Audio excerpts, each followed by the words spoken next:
Welcome to Boardroom Talk. I'm Alec Hogg. Big story today. We're going to talk about a diplomatic train wreck in the United States that has been, finally put back on track with a just brilliant appointment by Cyril Ramaphosa. It's not often that we give the president of South Africa a double thumbs up, but my goodness, this is one time we must.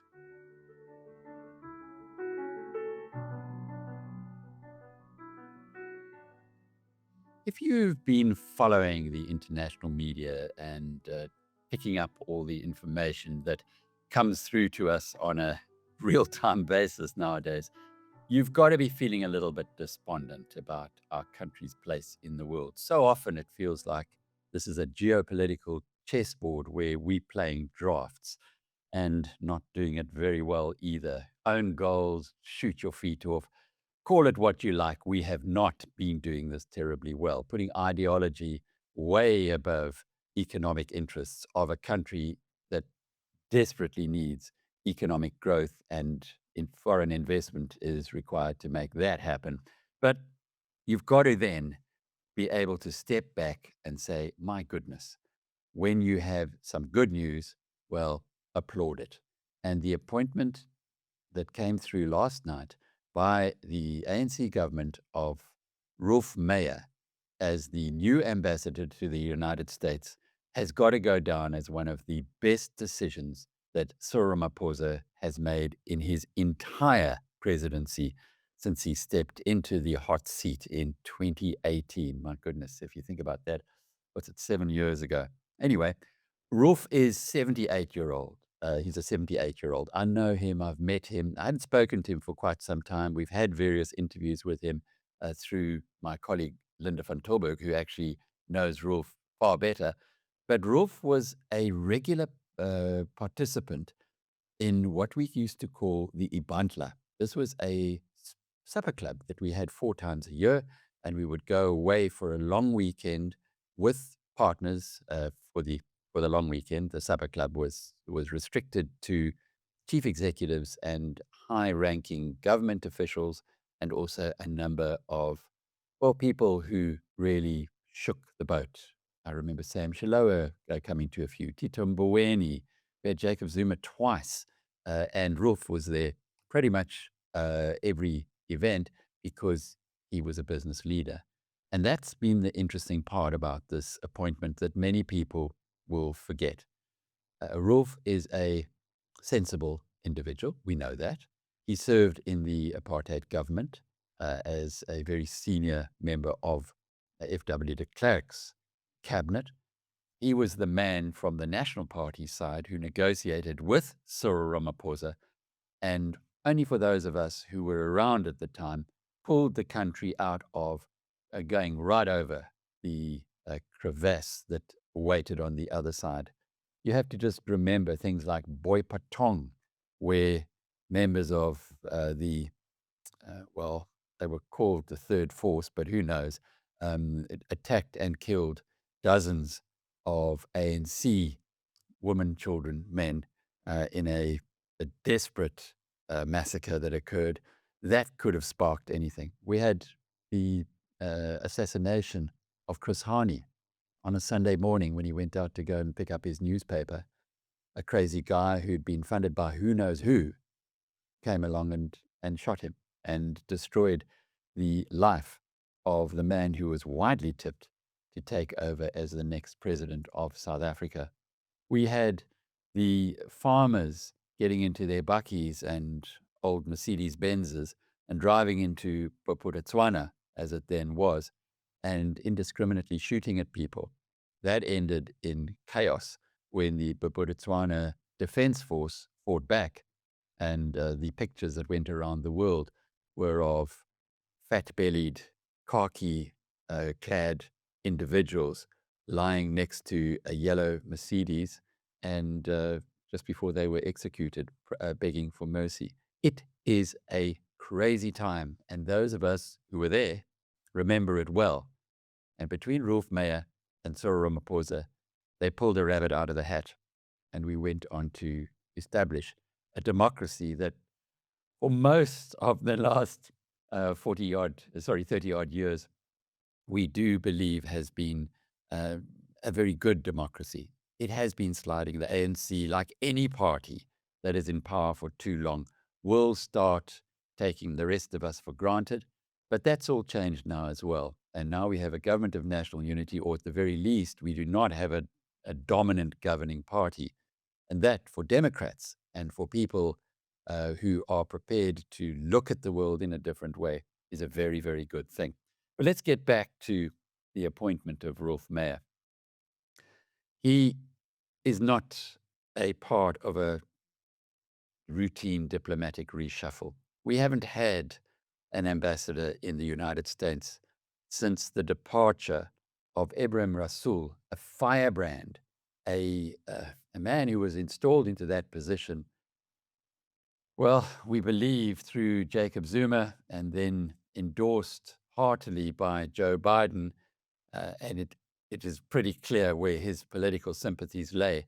And they were certainly not with those who were the new guard who'd taken over in the United States. Russell attacked Donald Trump from the word go. He said things that if anybody had come into your house, you would have tossed them out. And Trump and his merry men certainly didn't take very long. We know that the straight talking US Secretary of State, Marco Rubio, is a man who doesn't mince his words when it comes to nations that he views as hostile. Rasool had called Trump and those around him a supremacist movement. Damned stupid. Anyway, he was kicked out, and since then, well, things have been in free fall. The relationships between Pretoria and Washington have never been at a lower ebb. The fallout from that ideological attack started, I guess, from South Africa's side, but certainly not taken laying down from the Americans, has been, frankly, terrifying. We have a country that is tiny in the global scheme of things. Our GDP is about 1/3 of 1% of the global gross domestic product. It's like a tiny village in a global nation.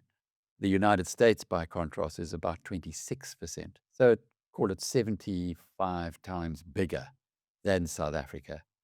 South Africa is a developing nation. It's like that little village that needs injections of fresh capital to create new jobs, to create new businesses, and to develop. Well, we haven't been doing that. And so we're sitting on these extraordinary assets, as I discussed earlier in the week, the gas and oil opportunity that we have in South Africa lying fallow, whereas to the northwest of us, Namibia are being described as the next Norway. Namibia has the same geology that we have all the way down the Cape West Coast, and that is being very well invested in with our neighbor, and not at all being looked at by South Africa. So enter Roelf Meyer. Well, for first level thinkers and the pundits who've already reacted or showed themselves to be that, these are people who react purely on emotion and surface level optics. They'll look at Roelf Meyer and say, what the hell is Ramaphosa now scraping the bottom of the barrel? Why are you dragging a 78-year-old out of retirement to go and send him off to Washington for one of the most important jobs that you could possibly have? But if you apply what the great investor Howard Marks calls second level thinking, that is where you see the sheer brilliance of the thinking that has gone through Pretoria this time round. And for that, we should be very thankful that the adults, the grown-ups, have entered or re-entered the room after an absence for a heck of a long time when it comes to foreign relations. Our DIRCO, our Department of Foreign Affairs, for want of a better description, has been ideologically driven for so long that we have been backing the wrong horses time after time after time, including at the moment, and to the great detriment of South Africa. You don't have to like what countries do in other parts of the world. You have to love what you do in your own nation. And to shoot yourself in the foot for showing some kind of a support for a regime that you don't really know that well, and take Iran as an excellent example, as Iraj Abedian has unpacked for us, himself an Iranian, a former professor of economics at UCT for some years, former head of economics at Standard Bank, and a entrepreneur of great repute, and for a long time a trusted advisor to the ANC government. And he's unpacked for us very clearly in words that of one syllables what the Iranian regime is up to. And yet we in South Africa still back them. Craziness. But that's perhaps ending. This appointment of Roelf Meyer tells us that for the first time, the United States, which has been going on a tirade against our country based on the echo chambers of right-wingers who are giving them information that suits their cause, not what suits the nation's cause. And by that, I mean, in the United States, there is this perception that whites are being attacked, especially white farmers are being attacked all the time, that there is a genocidal approach towards these people. And we know that it is very dangerous to be a white farmer. And we know that for political reasons, the ANC has been very slow in protecting these people. And we know that that needs to be addressed, of course. But that is not the reality of South Africa. Whites in South Africa are not being targeted and attacked and made to fear for their lives. There's all kinds of anti or racist legislation which needs to be addressed, and indeed is being addressed, perhaps slowly, far too slowly for many of us. But the reality that exists on the ground in South Africa is easy to see when anyone visits this nation of ours. We are a country that pulls together. The opportunity that we have with the local elections coming up and thereafter in the national election in 2029 is to show that we're not racist, and indeed that we can, when we work together like the Springboks under Rossi Erasmus, we can be as good as anyone in the world. But now go back to Roelf Meyer. He'll be walking into rooms in Washington, and the immediate narrative from the Republicans, indeed, is going to be spiked. Their guns are spiked. Consider these optics. How on earth does the MAGA lobby maintain the narrative that the South African government is orchestrating a racial purge when Pretoria's envoy, the man who's sitting in the room, is a white Afrikaner? And a white Afrikaner chosen by the president himself. And not just any Afrikaner. The former Constitutional Affairs Minister of the National Party government that enforced apartheid from 1948 through until 1994. And the man who sat across the table from Cyril Ramaphosa at a time of great stress in our nation's history to negotiate a peaceful settlement. Just by being there, just through his presence, Roelf Meyer will disarm that hostility. He'll spike the guns, as I mentioned earlier, without speaking a single word.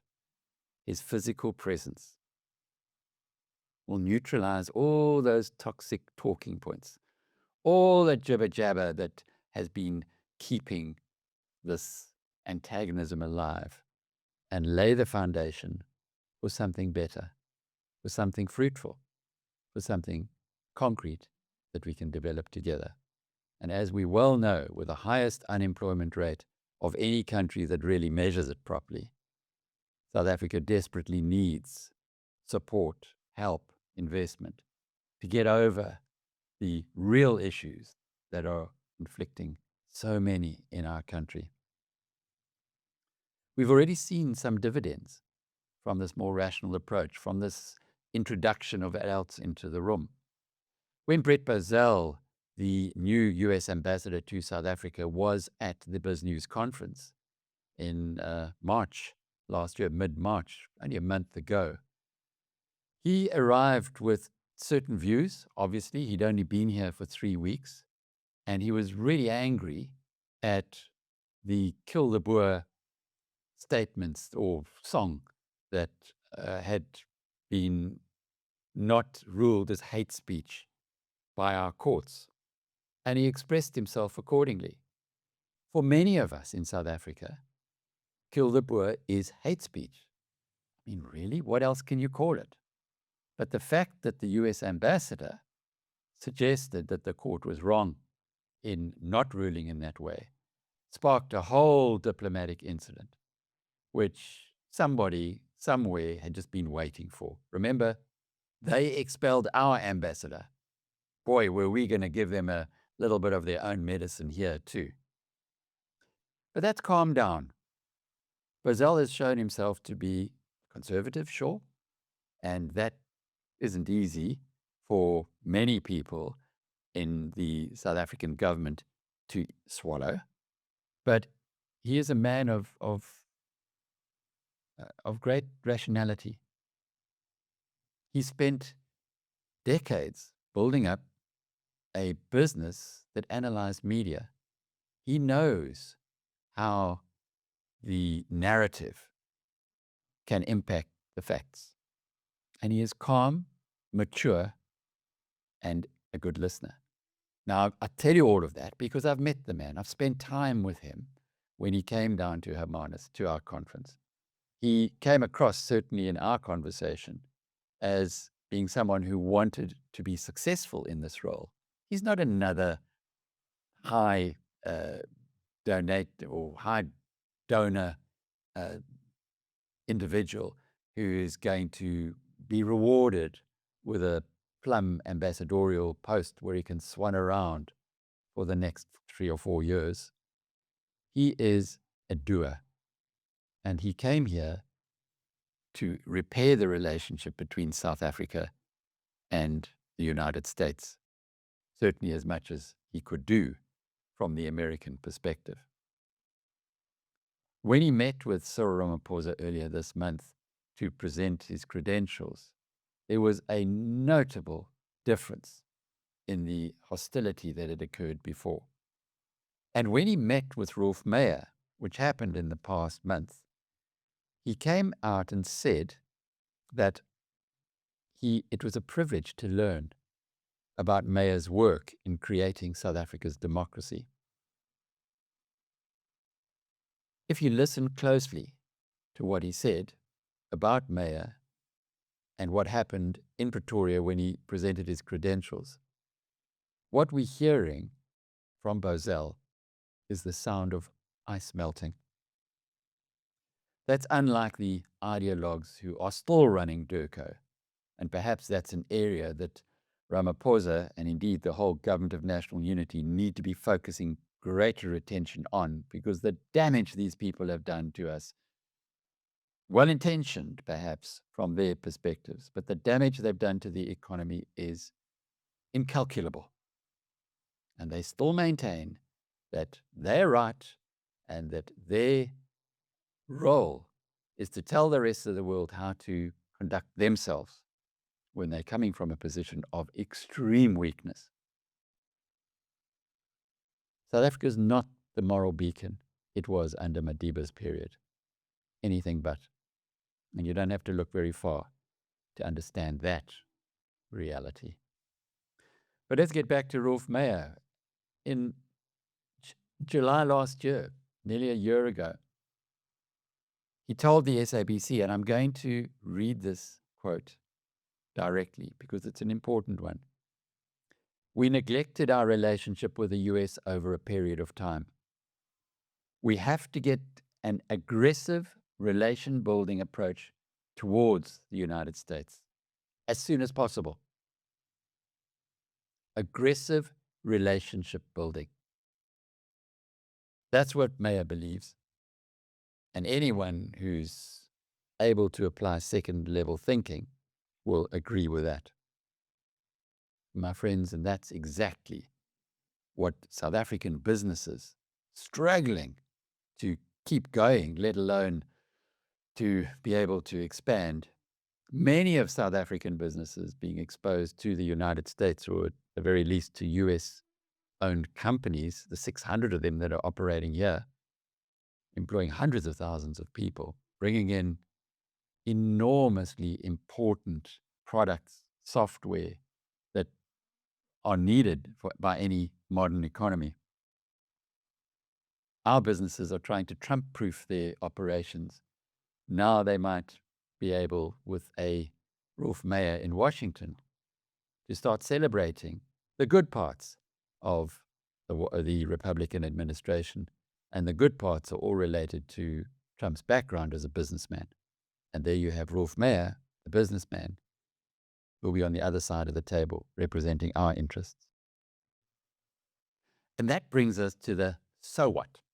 So what does this mean for you as a member of the BizNews tribe, as an investor, as someone who wants to build South Africa, as someone who's looking at a country that has undeniable potential, but so many around you say has no future? And they're telling your children that as well, and your grandchildren. What does it mean for those of us who want to bring our families back home, who want to see a nation that is peaceful and growing? Well, it means a lot. It means the adults are finally back in the room. It means that the two guys who did more than any other two people during the transition to democracy are working together to potentially reverse the biggest challenge we've had since the early 1990s, when they were very much involved. Roelf Meyer didn't need to take this on. Cyril Ramaphosa could have also gone the easy, softer route by appointing some party hack who just wouldn't rock the boat, some diplomatic reshuffle that would have made everybody within his party comfortable. But that's not what happened here. What happened here was that there is a deliberate effort on behalf of our nation to reset the relationship with Washington. More than 3 decades later, Ramaphosa called in his old sparring partner to once again save South Africa from another cliff edge, this time an economic and a diplomatic one. So for portfolios, what does it mean? Well, that's a relief regarding AGOA, the Africa Growth and Opportunity Act. We're teetering on the brink. In fact, there are many in Washington who say, kick South Africa out. They have abused the rules of the act. Keep the other Africans in, but not South Africa. And that would be very harmful for a huge part of our economy, from the automakers to agriculture, through to our manufacturing base, and who knows, even tourism potentially. For those of us in the BizNews community who prize rational optimism, it's a moment to savor. It's a moment to celebrate. It proves that when our leaders apply second-level thinking, amazing things can happen. We don't always have to be shooting ourselves in the foot. We can act in the national interest, and we can pull things back from the brink.